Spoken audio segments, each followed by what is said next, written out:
Welcome to From the Den podcast, providing Bears and NFL fans alike with compelling news, discussion, and debate. I'm your co-host Benjamin, joined alongside my dear friend and co-host Oren. Hey Benjamin, let's get right into it. As always, kickoff starts now. Welcome to the fourth episode of From the Den podcast. If you haven't listened to our third episode, what are you doing? Go listen to it now. But anyway, in that episode, we went over all 32 of the first-round picks in the NFL 2020 draft. And in this episode, we're going to be going over all of the Bears picks in the 2020 draft and grading them in the similar way that we did in the last episode. Yeah, so in the 2020 draft, there was a lot of talent. It was a very deep class.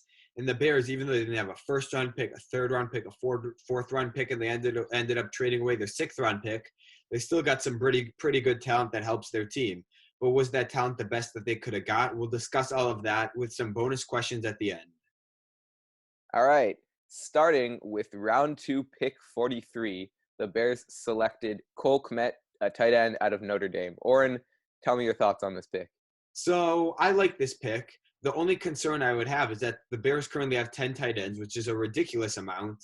And I feel like they did sign Jimmy Graham to a big contract, and they spent a lot of money on him. They just released Trey Burton, and Matt Nagy really cares about their tight end position. So drafting Kmet was, even though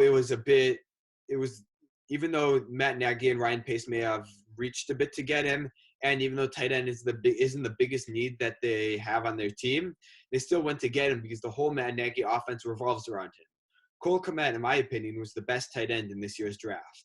His only weakness is blocking, and he's what Matt Nagy's offense calls a wide tight end. But I think that for what the Bears need right now, especially with a big target for Nick Foles, who played in a system under Doug Peterson with Zach Ertz and Dallas Goedert, and the Bears don't really have that Zach Ertz guy. I think that's what they want Kmet to be. They want him to be the Zach Ertz of Philadelphia and the Travis Kelce of Kansas City. And I think that he can be that guy, but I'm not sure that the Bears necessarily need that position. So for that reason, I'm giving it a B, because I think he is a good player. I don't think the Bears necessarily needed, they were in dire need of it, but it does help them. It's not like, even though Jimmy Graham they signed him to a lot of money, which I didn't like that signing, I still think that it was necessary to draft a tight end. It wasn't maybe not necessary to draft one with your first pick that you have, but I still think that it was a solid decision for them to draft him. I think he's a good player. I think he'll fit in well with the Bears offense, who has Demetrius Harris, who's a good blocking tight end.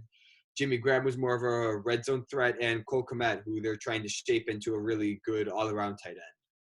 Oren, just to refute a few of your points there, you were saying that the Matt Nagy offense needs a tight end. Well, in both the years with Matt Nagy, they haven't really had one central tight end. I mean, you could say that in 2019 their offense in general wasn't the way that Nagy would want, but even in 2018 they really didn't have one main tight end.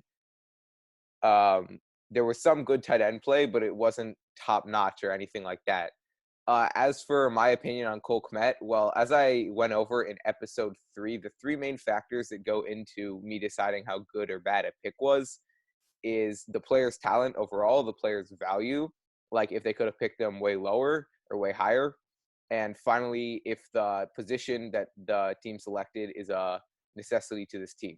So as for Kmet, I think one of the Bears' main needs was a tight end, but I think it's kind of, I don't understand why they would take a tight end that isn't great at blocking, because many of the Bears' problems came with blocking. That's why they needed a revamped offensive line, but it was also on the tight end front.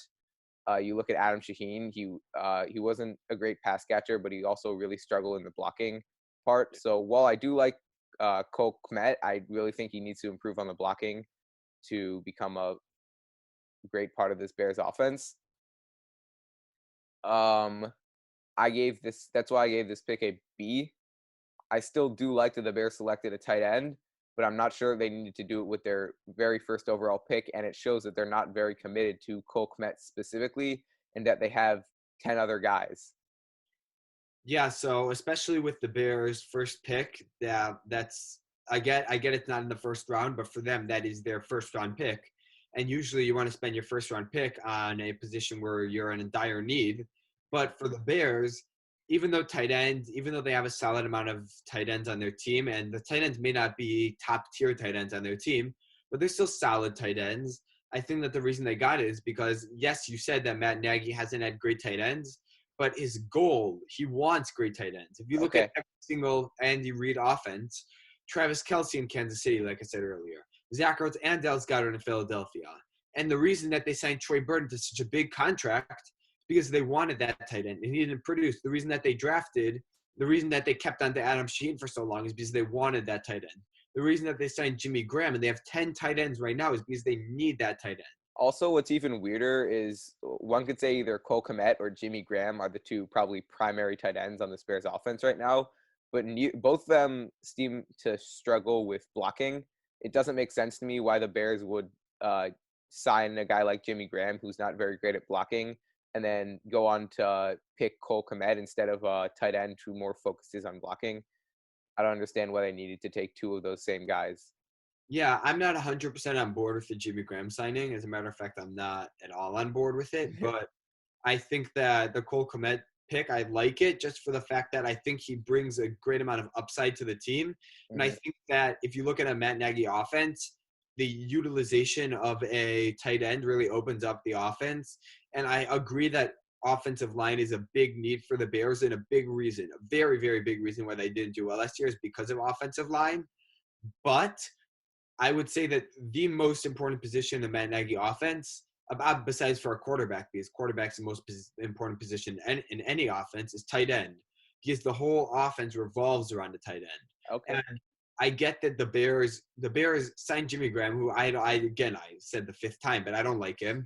But I think the Cole Kmet draft pick was good for the fact that they are trying to address that need. And it may not be the biggest need as for example, cornerback or safety or even offensive guard. You could say wide receiver 3.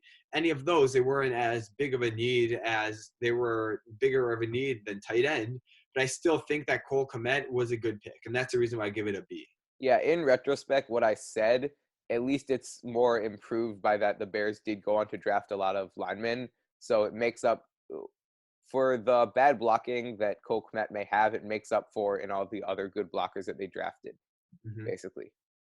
All right, so now moving on to Jaylen Johnson. Oren, you can share your thoughts on him again. Yo. Would love to. So I really, really like this pick of Jaylen Johnson. I have to give this an A. And I think that when you look at it, the Bears defense they upgraded with Robert Quinn, which is a signing I really, really like. I think that their pass rush is going to be way better than last year because they get back Akeem Hicks. They get Robert Quinn, who's a big upgrade over Leonard Floyd. And my only concern is that they had to release Prince Amukamara, who I'm not saying was great, but he was still a cornerback too. And before the draft, they had Artie Burns, who had a very good rookie year, but really, really slid off after that.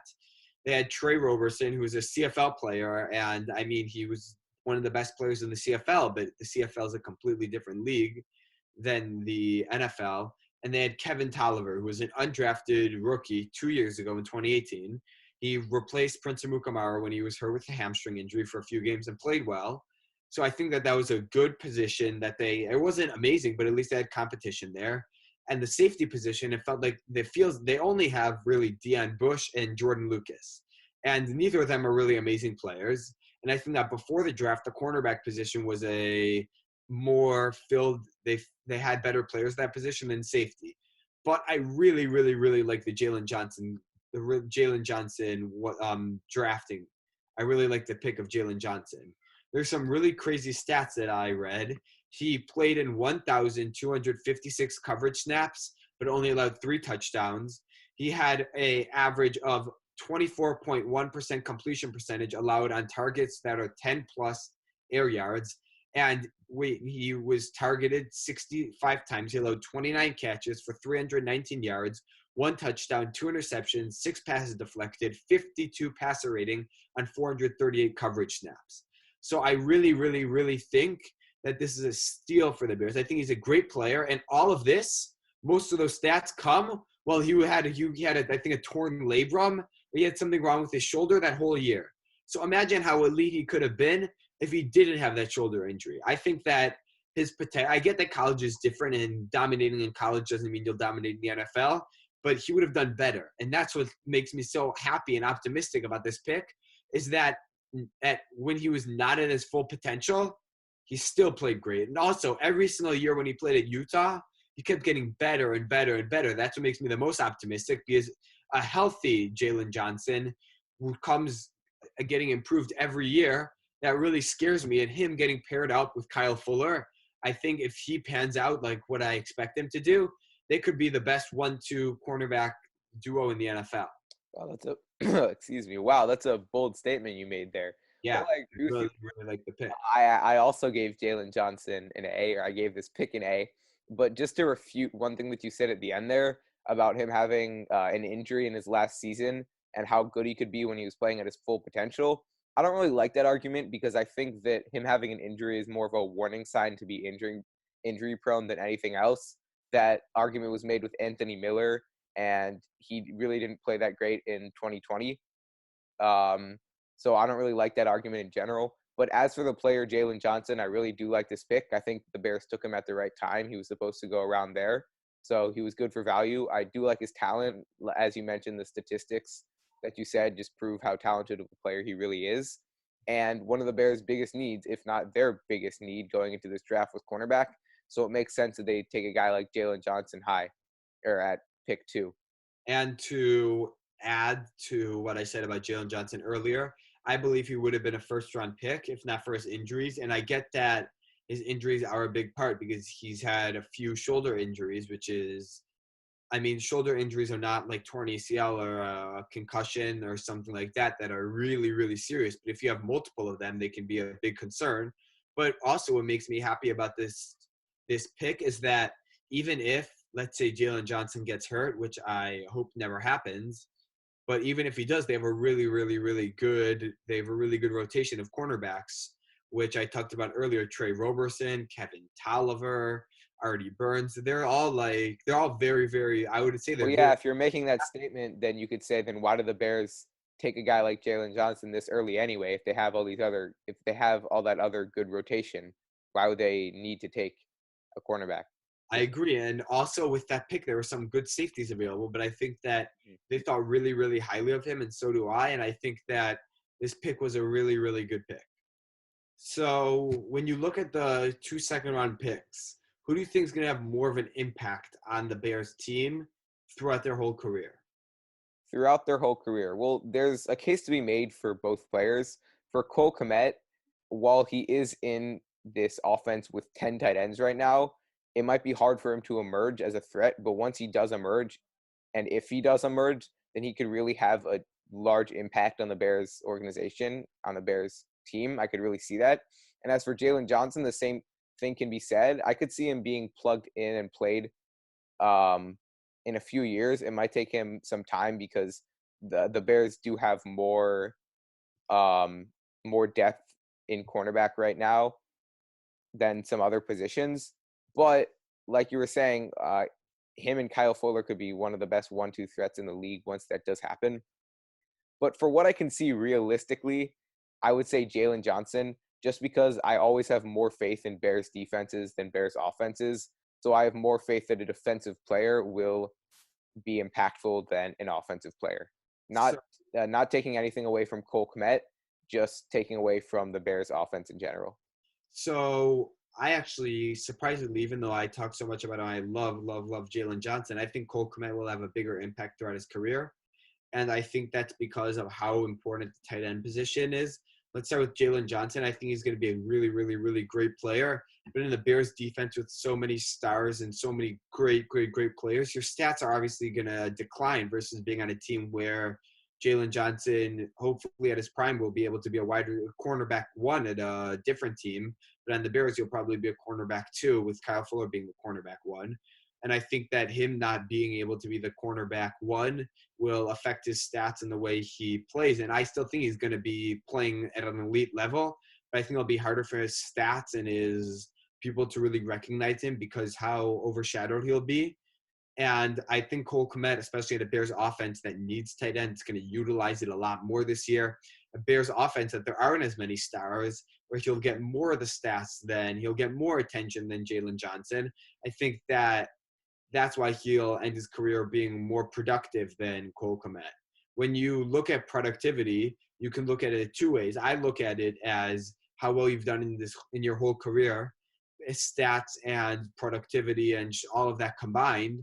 But I think that when you're really talking about right now, I think Cole Kmet's stats will be better than Jaylen Johnson's. I get you can't compare tight end to cornerback. And I think eventually his impact will become bigger than Jaylen Johnson's. And for that reason, I say Cole Kmet will be better.